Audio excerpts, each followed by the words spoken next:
All right, welcome in everyone. I'm Peter Ryman, the Director of Instruction at Marshfield Country Club, and this video is called the Magic 45.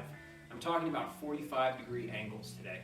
After you watch this video, I highly recommend you slow motion videotape your own swing and just take a look at these positions and see if you too are achieving 45-degree angles or not. The first one I want to point out is top of the backswing, and it's the angle between your left forearm and your right forearm. In a perfect world, it should be something close to 45 degrees. Most of you are probably going to be closer to 90 degrees.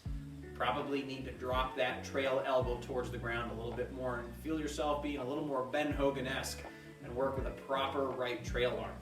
The second position I want you to look at is halfway into a downswing, and it's the angle that the club shaft itself forms. That again should be about 45-degree angles. 45-degree angle, and really the butt end of your club will point somewhere towards the ball at that point.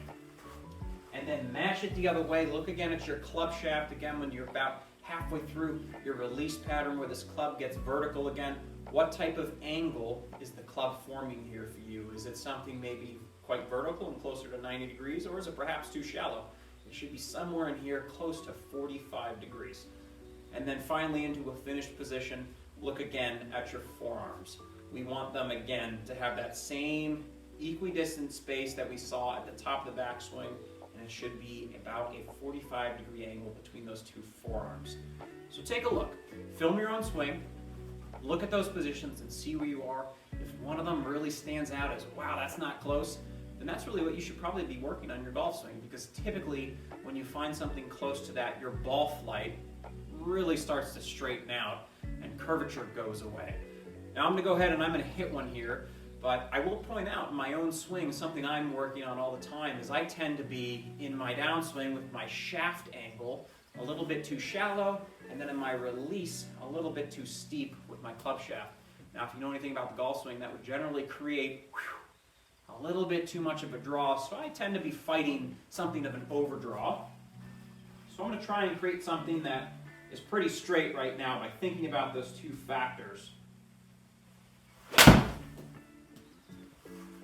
And honestly, I don't think I did it. Nope, I hit another draw again. So just something to be aware of, folks. Understand your own golf swing, and look at those four positions and see where perhaps maybe you're not quite at that 45-degree angle, and then see how the ball flight correlates to that. And there's always a PGA professional around the corner that's able to help you, so please feel free to reach out to myself or any of my colleagues, and we would love to get you on the lesson team. We can look at these four positions, and we can help you find something that's a little bit closer so you can generate that straight ball flight. So that's it, folks. Spring is right around the corner, so I hope to see some of you out there on the golf course soon and get you on the lesson tee. But that's it, 45 degrees. Don't forget it. Take a look at your own swing, and we'll see you out there soon.